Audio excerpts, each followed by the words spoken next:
The O Cannabis Conference and Expo returns to Toronto June 1st through the 3rd, and there's still some good booth locations available. This exciting event is free for cannabis retailers and will feature Tommy Chong receiving a Lifetime Achievement Award at the O Cannabis Industry Awards. For more information about exhibiting or to register to attend, go to ocannabis.com. That's OCANNABIZ.com. Welcome back to the Talking Hedge. I'm Josh Kincaid, capital markets analyst and host of your cannabis business podcast. Today we've got a pitch deck from a Nevada producer, maybe a processor, we'll find out. To help us run through this pitch deck is Katrina Glogowski. She is an angel investor and attorney. Katrina, thanks for being back on the podcast. Good morning, Josh. Good morning, good afternoon, good evening. All right, we're looking at a flagship facility in Nevada. It's going to be supposedly a top yielding facility in North America. This company has built an industry-leading team that's focused on delivering their promise to be the first national high-quality, low-cost brand fulfillment partner in cannabis. All right, here's your favorite total addressable market, gabillions, gabillions, gabillions. Billions and billions and billions. Did you know that, Josh? Yeah, well, I mean, with the feds, printing trillions, we got to come up with a new name. So I'm going with gabillions. Yes. Yeah. All right, 2019 fourth quarter revenues. I like this. We got financial performance within like the first 5 slides. That's amazing. Month over month revenue growth is 17% on average. So they have revenue. This isn't just an idea. Woo! They've got sales in March of 2020 at 3.8 million, highest month of sales to date. First quarter revenue growth 8.9 million, in line with the guidance of 8 to 10 million. With full year revenues in 2019 at 9.4, ahead of their $9 million guidance. So that's pretty good. Excellent. Look at this, a real business giving us real numbers. Excellent. And for those of you who don't know, the company guidance was projected revenue. And what this tells a potential investor is that these folks thought about it ahead of time and said, how much money are we going to make? And they made a projection. And what they're communicating with this slide is that they were in line with their projections, which is very rare in a new company to be fairly close. And these folks exceeded it. So these are excellent signs, Josh. I have high hopes for this company. Well, as an analyst, I can say either they lowballed their expectations or maybe the sales team crushed it. Hopefully we'll find out, be able to decide for ourselves. So revenue performance reported versus actual looks like they're doing really, really well in 2020, but that was Q1. So we don't have any data from Q2 or Q3. There's going to be an asterisk in time immemorial moving forward. This is always going to be a blip on financial balance sheet radars, no matter what. So it looked good before, shit hit the fan. Right. All right. They're going to build a leading cannabis CPG fulfillment company that's a consumer product goods. They want to be the largest cultivator and producer in Nevada, industry leading analytics led by the agricultural professional top talents with a unique business model focused on cultivation and product and fully integrated brand fulfillment at scale. I don't see any machine learning. I don't see any AI, but maybe we'll get there. I see a semi-successful existing business looking to grow, and they're not saying our super secret Flower One brand is going to be that growth. They're going to white label other products, which is the consolidation and verticalization in the industry that we've been talking about. This is all good news so far, Josh. I'm liking it. Yeah, very well put together. Nevada has kind of a monopoly on retail shops. So if they have an option to get that producer and processor and retailer license and be fully integrated in a spot like Nevada that has higher margins because it's a new state, but B, also because of the monopoly situation with the restricted retail shops, this could be a pretty good model, assuming they have that seed to sale leverage. But again, I guess we'll find out and see where they're going with it. Turnkey solutions for leading brands, speed and ease of market entry, eliminating high costs of capital with assisting brands to secure the required regulatory licenses and consistent product quality. So creating value for retailers. They have a simplified single source ordering, diverse brands, just-in-time delivery, and consistent product quality. Liking it. Looks good. Got a little time frame here, timeline. So start of construction to the time they first planted their crop in May of 19, all the way to fourth quarter, signing California-based partners like Kiva and Cookies. And they're making their way. I just spoke to a guy in Arizona, Tyler Hurst, with the Burning Bush podcast. And these brands are definitely making their way into the Arizona medical market as well. All good news. Showing progress. Good. 2020 brand launches. Looks like they've got some pre-rolls, so packs of 5, very nicely packaged. More flour. They got a white label offering, and then vape brands and the cookies line. So it looks like they're taking that cookies brand up there as well to Nevada. That looks good. So if they've got exclusivity on that, that could be huge. I mean, there's a lot of people that have Burner's brand of cookies, but whether it's the sherbet or wedding cake, ice cream cake, cookie strains are coming out of California. They're leading the top strains actually across all segments, whether it's pre-roll, flour, concentrates, vape, you name it. And it becomes popular about 6 to 8 months later in Colorado. And then we in Washington get wind of it about a year after it becomes popular in California. So I would say California is the leader in trends, and Cookies is the leader in brands. So if they've got that brand launch for Q2, I would be looking out for that. Yeah, I'm liking this so far. All right, highest quality, lowest cost cannabis fulfillment partner for cultivation, extraction, manufacturing, production, distribution, sales, and marketing with branding, market penetration strategy. Verticalization. All right, so we've got Nevada's total addressable market, 639 million in sales, 1.5 billion expected by 2024. I think a lot of these states are going to hit $1 billion. Colorado has, Washington has.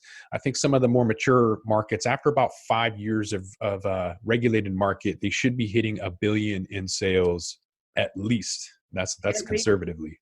Yeah, I agree with that statement, Josh. All right, so they are essential businesses. They're the number 2 target market for brands, strong tourists, assuming that not everyone's on lockdown. Nevada is one of the hardest hit markets right now. There are obviously no tourism, all of the casinos and hotels, everything's shut down. So their sales are absolutely horrendous. But they were 16%, it looked like, at one point in time, comparing to, in between Colorado and Oregon. Right. 400,000 square foot facility.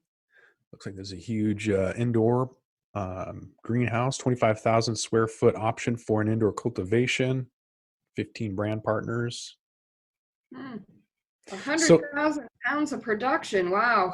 Okay. So they're going to make up to 110,000 pounds annually at 44 cents per gram. So I don't know if the Canadian LPs listen to this podcast, but their break even is $1.74. So this cultivation in Nevada, in the desert, is going to beat them by $1.30 a gram.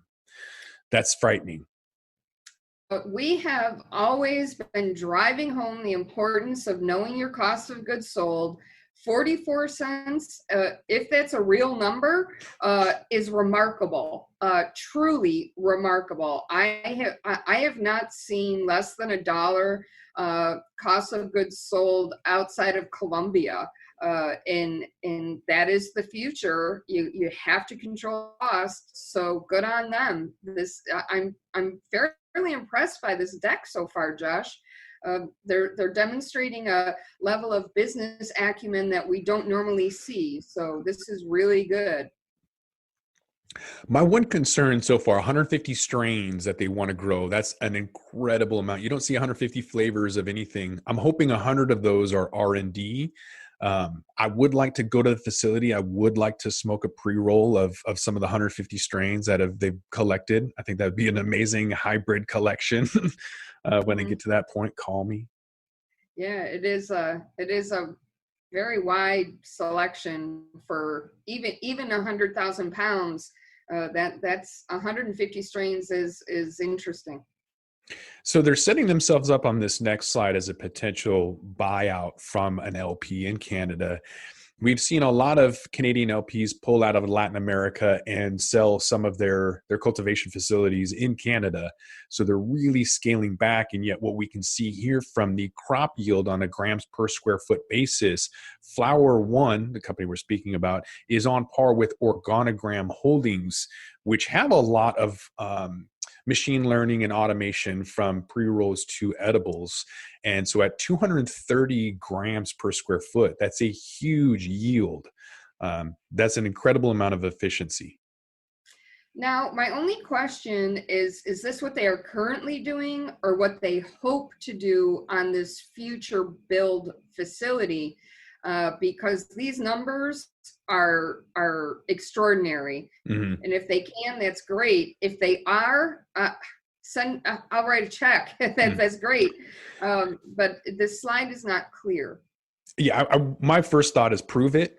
And my second thought is trust then verify. Yeah. So I'm still kind of cautious about that, but that's a phenomenal indicator if they can get to that point. That's a lot of efficiencies. They also want to be the leading cash cost per gram, so 44 cents. So looking at Canopy Growth, I don't know where they're getting these numbers from. Like I guess Intro Blue is their source, but $1.59 for Canopy Growth, all the way down to 50 cents for Organogram. Now that's because they're rolling 60,000 pre-rolls a day. For Organogram. They've automated the whole system. Flower One anticipates being able to harvest at 44 cents, beating all of these folks. That graph right there sells itself if they can do it. If this is their current production as opposed to projection, this is phenomenal. They will be the world industry leader in terms of efficiencies and cost savings. Absolutely. This is remarkable if this is actual data as opposed to projections. So they have multiple capabilities with ethanol, LPG, and CO2 for extraction up to 50 kilograms. All right. So looking at a liter of distillate at about $4,000 raw cost. Okay. So 1 liter is 1 kilogram. So $4,000 at cost to do distillate seems really expensive to me. Actually, this is a little high.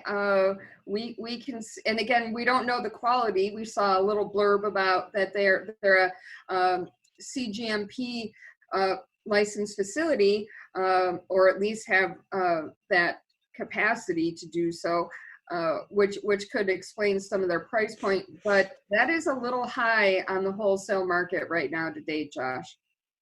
Yeah, I feel like I've seen CBD oil for less than $3,000, or between $3,000 and $4,000 for a kilo. So if their cost is $4,000, that doesn't make sense if somebody else can sell it for less than that and still make a profit.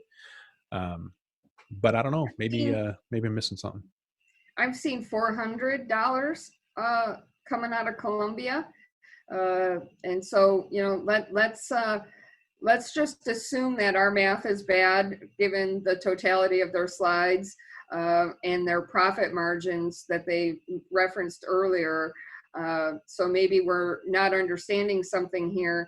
But if this is the real number, $4,000 is a little high. It's a lot. Yeah. I mean, they kind of not dismiss it, but disregard it in a sense by saying you can make $100,000 from that in order to make gummies. Yes, but if somebody can do this for half the price, then it doesn't matter because no one's going to buy it at your wholesale $8 to $10 if someone's doing it for $4 to $5 wholesale. Right. So something to think about. Manufacturing and production looks like they're looking at for edibles, a 50,000 square foot commercial kitchen to have diverse products and offerings for white label solutions. So they also want to do U.S. food and beverages. We'll see if they're able to do it. A lot of companies, are going out of business. A recent soda company in Washington was the last one to kick the dust here a week or two ago, trying to do some beverages, sodas and whatnot. Still don't have any coffee. I think Oregon is the only market I've seen that has grab and go coffee. Mm-hmm. K-Cups are not coffee, people. It's not. All right. They have a distribution, sales, and marketing team and brand partnerships and a leadership team. Interesting. I like the team. Yeah, they have a board of directors. All right. We're Okay. here. Josh, did you see an ask? No. So let's get to the 7 tips. All right. 7 tips to a successful investment deck. Number 1, did they identify the business plan goals? 2, did they know their audience? 3, did they understand the market? 4, did they identify needs and roadblocks? 5, did they know what sets the business apart? 6, did they introduce the team and products? And 7 is, did they create a summary? So in your opinion, did they identify the business plan goal? Yes. I would agree with that. 2, did they know their audience, their investment audience? I think they know the investment audience and the cannabis market, which is indicated by their extensive information about the price points and the brands and the white labels. Mm-hmm. Yes, they definitely met that. All right. Yes and yes. So they know their audience and they understand the market. Did they do a sufficient job at identifying what they needed as well as what was holding them back? Needs and roadblocks. They did identify the needs, primarily cash to build out the facility, and they did do a pretty good job of describing the facility and the requirements for the facility. They did not identify any roadblocks here, and that might be because they're an existing company and they already have the licenses and they're just trying to expand their existing footprint. But they didn't talk about, building delays or building permits or zoning or any type of things like this. And again, there could be an explanation for that given the totality of their pitch deck, which was superb. So I'm gonna give them a half a point there because it's not this easy. They're like, give me $1 million and we're gonna make $1 million tomorrow. It's not that easy. But again, half a point. What about number 5? Do they know what sets the business apart? Absolutely. And they did this with that chart on their cost of goods sold compared to the big 5 and their capacity, their yields compared to the big 5. So they definitely talked about the business side of cannabis. So they're not saying we have the best strain ever, we have the best soda ever, we have the best pre-roll ever. They're like, business wise, we're going to be the cheapest, and that's good. But they didn't really talk about the Nevada market too much. Comparing yourself to a Canadian producer processor is like comparing apples to oranges. So I give them kudos for sort of looking at the big players, but what about Nevada? Who else is in Nevada? Who else is doing this in Nevada? And what are the price points in Nevada? And what are the yields in Nevada? I would have liked to seen that, even if it was just to say that they eclipse it, just on average, they only yield 25 pounds per square foot and the cost of goods sold is $7. I don't care, but I would like to know a little bit more about the actual Nevada market where they are. I would say I'm going to give them half a point. I think they did a really good job about how well they're doing and what sets them apart from Canada, but not, like you said, not in the market that they're in. Gave us a kind of an addressable market for Nevada, but not a comparison. So maybe half a point for that. Right. They did introduce a lot of the 15 different SKUs they had, as well as the team at the very end. So I think they get number 6 there. Absolutely. The brand partnerships, at least they included in their team leadership.